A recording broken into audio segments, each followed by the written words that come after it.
आपको राजद का चिराग क्यों कहा जाता है? क्या राजद जो है वो कुमार सर्वजीत को चिराग के काट के रूप में इस्तेमाल कर रही है? मुझे इसलिए सम्मान मिला कि देश आज़ादी के बाद मैं पहली बार अपने विधानसभा में करीब 500 सड़कें, सारे नदियों में पुल, कई ग्रिड, जिसके पिता एक दंगे पे भारत सरकार का सत्ता गिरा सकता हो, भला उनका बेटा समाजवाद का नारा क्यों छोड़ दिया? अम्बेडकरवाद का नारा क्यों? जीतन राम मांझी जी 15 वर्ष तक मैंने देखा लालू जी का झोला टांगते हुए। और देखिए लालू जी इतने दयालु व्यक्ति कि इनको तो मिनिस्टर बनाया ही, इनका बेटा संतोष जी को भी एमएलसी बनाया। लालू जंगल राज के अगर पराया थे तो उनके भागीदारी किसका था? मेरे पिता का या जीतन राम मांझी जी का? कि कुमार सर्वजीत को घेरने के लिए राजद के अंदर से ही एक साजिश के तहत हवा उठाया जा रहा है उम्मीदवारी को लेकर के। राजनीति में तो होते रहता है, ये चलता रहेगा। ये सिर्फ कुमार सर्वजीत ही इसके शिकार नहीं होते हैं। कई ऐसे विधानसभा हैं जहाँ पे इस तरह का शिकार हो रहे बनना पड़ेगा। मतलब आपको लगता है कि कुमार सर्वजीत को पाने से ज्यादा चैलेंजेस दिए जाए? मैं कभी इस चीज का परवाह ही नहीं किया। ये सम्राट चौधरी के मुंह से कभी आपने सुना है कि हम नया स्कूल बना देंगे? खाली बोलता है लुटेरे हैं इन लोग। ये कहने से अगर बिहार आगे बढ़ेगा तो कराओ। मगध में जो है कितनी सीटों पर जो है अदला बदली की हवा बात चल रही है? कोई, ये तो शीर्ष नेता की जिम्मेवारी है, वो कौन लेंगे शीर्ष नेता के सबसे करीबी हैं आप कुमार साहब? करीबी हैं, लेकिन पॉलिसी तो नेता को तय करना होता है। हमारे साथ राजद के कदावर नेता और बिहार में इनको राजद का चिराग कहा जाता है। हमारे साथ कुमार सर्वजीत हैं, बिहार के पूर्व कृषि मंत्री हैं और बोधगया के लोकप्रिय विधायक हैं। सर्वजीत जी, आपको राजद का चिराग क्यों कहा जाता है? क्या राजद जो है वो कुमार सर्वजीत को चिराग के काट के रूप में इस्तेमाल कर रही है? देखिए, राष्ट्रीय जनता दल की कभी ये मंशा नहीं रही है कि हमको किसका काट करना है, किसका नहीं करना है। राष्ट्रीय जनता दल मानती है कि समाजवादी लोग कौन है, कौन गरीब के लिए काम कर सकता है, उसको तेजस्वी जी बड़ा सम्मान देते हैं। और मुझे इसलिए सम्मान मिला कि देश आज़ादी के बाद मैं पहली बार अपने विधानसभा में करीब 500 सड़कें, सारे नदियों में पुल, कई ग्रिड, मतलब मैं आपको बता नहीं सकता हूँ। आप कल्पना कर लीजिए कि 5 साल पहले, 10 साल पहले अगर 500 गांव में सड़क नहीं था तभी तो मुझे बनाना पड़ा ना। तो जो गरीब का सेवक होता है, जो समाजवाद का झंडा उठा के चलता है, जो सत्ता का लालच नहीं पालता है, वो जो हमेशा व्यक्ति डाउन टू अर्थ होता है, उसको हमारे नेता चाहे लालू जी हो, तेजस्वी जी हो या उनके जो भी परिवार में, सब लोग बहुत सम्मान देता है। अजित कुमार सर्वजीत जी ये नहीं कहेंगे चिराग पासवान मिनिस्टर हैं, वो चलते तो काफिला चलता है? मांझी जी आपके यहाँ के हैं, आपके क्षेत्र से है, आप उनके साथ लोकसभा चुनाव लड़े थे। मांझी चलते हैं तो उनके साथ जो है गाड़ियों का काफिला चलता है। कुमार सर्वजीत के साथ भी काफिला चल सकता है, लेकिन सड़क पे क्यों चलते हैं? क्या ये एक स्ट्रेटजी है लालू प्रसाद यादव की तरफ? लालू बड़े नेता थे लेकिन दिखाने की कोशिश कर रहे थे गरीबों के नेता हैं, तो आप कुमार सर्वजीत भी दिखाने की कोशिश कर रहे थे हम गरीब के नेता हैं। क्या है कि चिराग पासवान जी के विरासत में मिला हुआ ये पूंजीवादी लोग हैं। इन लोग कभी समाज की सेवा पसंद नहीं करते हैं। गाड़ी के काफिले में चलने से गरीब का दर्द कौन समझ सकता है? जमीन पे रहिएगा तो चलते हुए हर गरीब की बात सुन लीजिएगा। गाड़ी की काफिला में दूर से लोग प्रणाम करते हैं और आगे बढ़ जाते हैं। ये गरीब का कभी हितैषी नहीं हो सकता है। और समझ लीजिए बात को कि चिराग के पिताजी क्या थे? लोहियावादी, अम्बेडकरवादी, समाजवादी। इसलिए उनको देश के लोगों ने इतनी बड़ी नेता बनाया। तो आप इसीलिए फीता वाला बात बोलते हैं? इसलिए फीता वाला बात कहता हूँ कि जिसके पिता एक दंगे पे भारत सरकार का सत्ता गिरा सकता हो, भला उनका बेटा समाजवाद का नारा क्यों छोड़ दिया, अंबेडकर बात का नारा क्यों छोड़ दिया। चिराग पासवान सोचते कि सर्व समाज को लेकर और चलते हैं। समझिए, गया में जीतन राम मांझी जी 15 वर्ष तक मैंने देखा लालू जी का झोला टांगते हुए। और देखिए, लालू जी इतने दयालु व्यक्ति कि इनको तो मिनिस्टर बनाया ही, इनका बेटा संतोष जी को भी एमएलसी बनाया। कहा कि लेकिन अब तो जो व्यक्ति सुअर चलाने वाले का बेटा हो, वह व्यक्ति भी सदन का मुंह देखेगा। जैसे मांझी जी, भगवतिया देवी, ये सब लोग गए, समता देवी, सब लोग गए। अब तो मांझी भी बोलते हैं, खुल के संतोष सुमन भी बोलते हैं कि लालू जंगल राज के पराया हैं।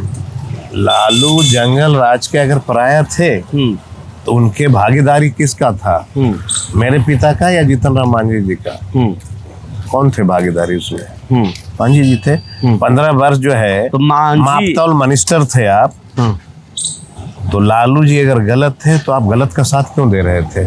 इसका मतलब ये हुआ कि बिहार के जो दलित के नेता हैं, ये सब दलितों को झूठा साबित करके सत्ता में बने रहने का ये प्रयास। तभी आपके कहने के हिसाब से ये नकली नेता हैं दलितों के, कहना क्या चाहते हैं? अगर नकली नेता नहीं होते तो पासवान जाति को जब बिहार के नीतीश जी बांट रहे थे, दलित और महादलित, इसको रोकने का प्रयास चिराग जी और जीतन राम मांझी ने क्यों नहीं किया?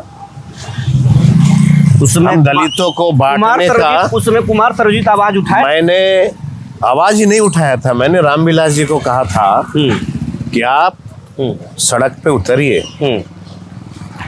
लोक जनशक्ति पार्टी ने मुझे संकेत दिया था कि इस तरह की हरकत मत करिए। अगर मान लीजिए हम लोग इसका प्रयास करते हैं तो पासवानों का भी झुकाव नीतीश जी की तरफ हो जाएगा। बंटता है तो बंटने दीजिए। आपको नहीं लगता है कि चिराग पासवान को टारगेट कर रहे हैं आप, मांझी को टारगेट कर रहे हैं? मांझी तो आपके यहाँ के हैं, लेकिन चिराग बड़े नेता हैं। चीज बताइए, आपको नहीं लगता कि चिराग इस बार आपको घेर सकते हैं? एक चीज बताइए कि कोई जो गरीबी की बात करता हो, जो विकास की बात करता हो, उसको कौन घेर सकता है? जिसके साथ चिराग के लिए तो आगे के लिए जिसके ये साथ आप बात मानते हैं कि नहीं कुमार सर्वजीत जी, कि चिराग के लिए आगे के अगर रास्ता के रोड़ा आप बन रहे हैं तो इस बार आपको घेरा जा सकता है? नहीं, मैं चिराग को कोई नेता मानता ही नहीं हूँ। नेता ही नहीं मानते? नहीं मानता मैं।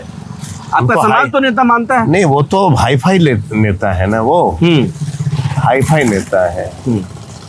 समाजवाद का झंडा ढोइएगा तभी नेता कहलाइएगा। सत्ता के पक्षमा देखिए, मुझे कितना दुख होता है। चिराग जी का जन्म कब हुआ था? जब उनके पिताजी कांग्रेस में मंत्री थे। तो वह खून किसका था? कांग्रेसियों का। सुविधा चिराग जी का जन्म हुआ था 12 जनपद में। अगर 12 जनपद में उनका जन्म हुआ होगा तो वह 12 जनपद किसका दिया हुआ था? कांग्रेसियों का।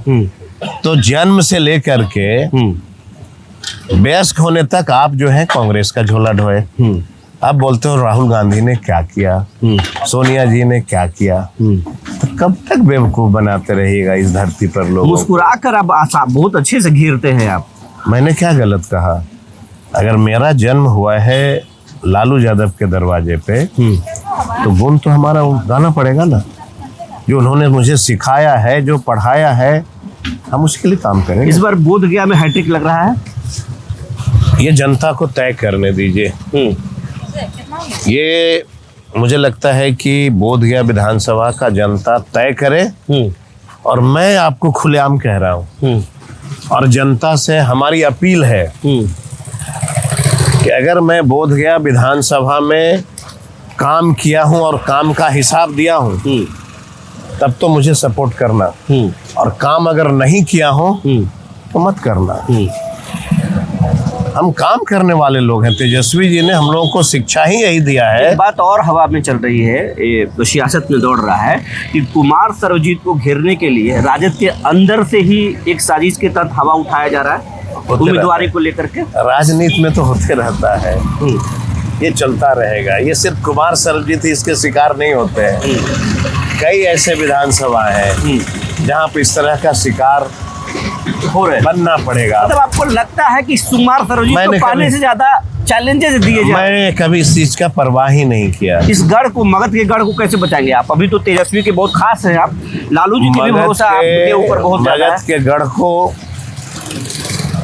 हर हालत में मगध की जनता बचाएगी। मगध की जनता, मगध एक ऐतिहासिक जगह रहा है और मगध से शुरुआत हुई है बिहार की नई आजादी की। आप समझ लीजिए कि जब नई आजादी की आगाज हो जाए तो भला नौजवान कैसे चुप रह सकता है? आजादी में सबसे ज्यादा भागीदारी किसकी होती है? नौजवानों का। तो तेजस्वी जी ने क्या कहा है? हम बिहार की नई आजादी, किस बात की आजादी? अस्पताल, अच्छा अस्पताल की आजादी, अच्छा एजुकेशन की आजादी, तह तक माने एक एक टोले में स्कूल की आजादी, नौजवानों को नौकरी की आजादी, नौजवानों को रोजगार की आजादी। अगर कोई नेता इस तरह की बात करता हो तो बिहार की ये आजादी की ही ना लड़ाई है। ये चीज आप बता दीजिए, सम्राट चौधरी के मुंह से कभी आपने सुना है कि हम नया स्कूल बना देंगे? खाली बोलता है लुटेरे हैं इन लोग। ये कहने से अगर बिहार आगे बढ़ेगा तो कराओ। अच्छा, एक चीज कहना चाहेंगे कि प्रशांत किशोर शुरुआती दौर में तो आप पर हमलावर थे, आपके पार्टी पर, लेकिन अब बीजेपी वालों पर ज्यादा हमला कर रहे हैं, आप पर तो खामोश है। सेटिंग हो गया क्या अंदर अंदर? प्रशांत किशोर को यह पता चल गया कि यह जो पार्टी है ये दलितों की पार्टी है, पिछड़ों की पार्टी है, गरीब गुरबा की पार्टी। इस पे आरोप लगाने से कोई सच्चाई सामने नहीं आएगी। जो पूंजीपति पार्टियां हैं जिन्होंने अपार संपत्ति अर्जित किया है उसको पकड़ लीजिए, बड़ी मछली को पकड़ो। वो आरोप लगा रहे हैं। आप बिहार के दलित पिछड़ा एमएलए के पास क्या है? कुछ भी तो नहीं है।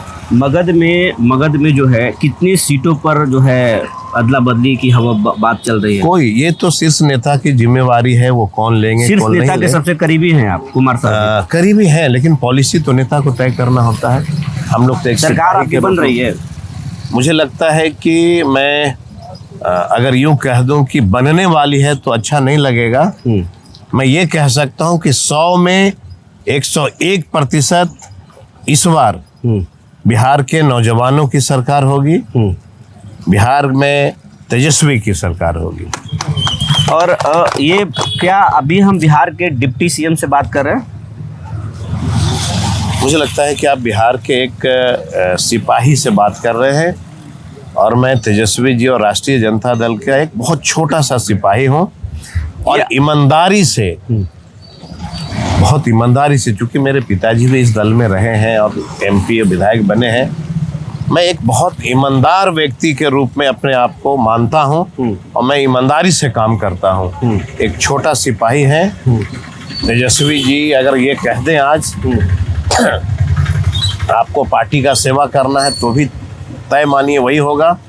वो कहेंगे आपको इलेक्शन लड़ना है, तय मानिए वही होगा। वो कहेंगे नहीं लड़ना है, तय मानिए वही होगा। हम पार्टी के वफादार सिपाही हैं। आपको पता है ना कि आपको न तो चुनाव लड़ना है, आपको तो लड़वाना है। आप तेजस्वी के पॉलिसी मेकर में हैं। अगर हमारे अंदर, अगर मेरे अंदर कोई ऐसा गुण नहीं होता तो वो बिहार में अपने साथ पूरे बिहार का दौरा मुझसे क्यों कराते? कैमरे पर आपसे हम 3 संकल्प लेने वाले हैं कि अगर इस बार बोधगया में हैट्रिक लगाते हैं तो जनता के लिए क्या करना चाहेंगे?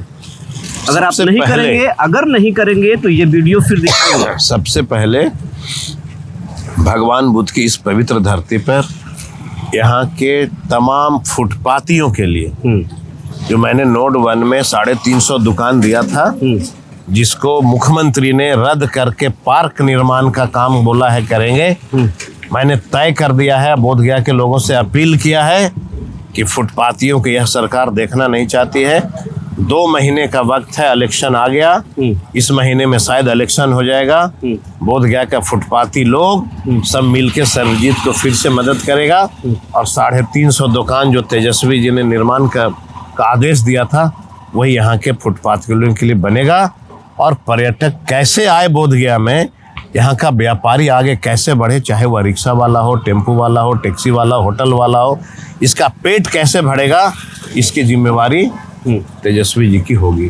फतेहपुर और टनकुप्पा ये नक्सलवाद इलाका था, जिसको मैंने कहिए अपने खून पसीने से सींचा है, स्वर्ग बनाया है।